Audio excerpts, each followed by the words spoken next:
the fuel issue could be solved by Saudi Arabia. I think the real uncertainty is that there's problems all around the globe, and they're having to steer through, really turbulent times with what's happening in Europe.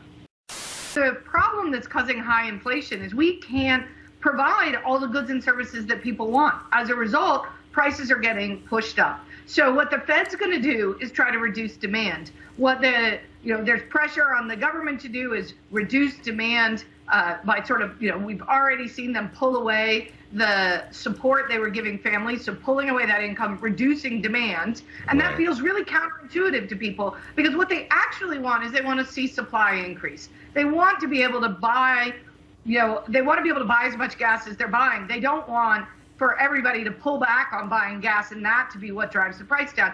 But at the end of the day, that's what the Fed's going to try to do. It raises rates, tries to convince people to buy fewer cars. They buy fewer cars, that tries to slow the rate of increase in the price of cars, and it lowers the demand for gas.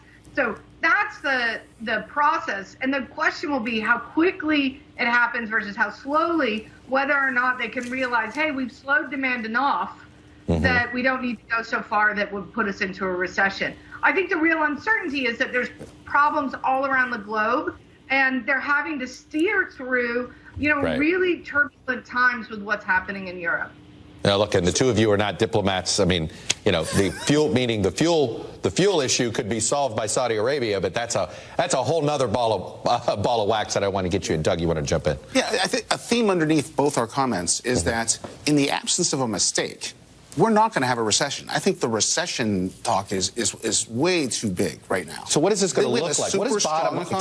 Tell me what bottom looks like here, and what are we seeing in the market? Is the markets drop a little bit of a crypto thing and a little bit of a bubble issue on top of inflation?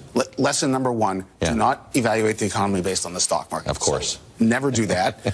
Market's been terrible recently. No question about that. Why? It was probably too high to begin with. A lot of cash flowed into the financial markets, both because the Fed printed $5 trillion in the pandemic, put it in financial markets, and because we sent out checks and people got Robinhood apps and thought crypto's cool and maybe a little GameStop on the side.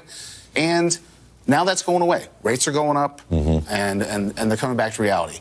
I'm not worried about the stock market. It always moves first, anticipates what's going to happen down the line. It's readjusting to the new reality. That'll be fine.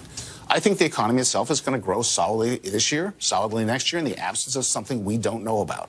And there are only three names to worry about: Powell, and we pray that he does a good job and lands softly; Putin; and Xi. And I think the underappreciated part of this is China, which is... I agree.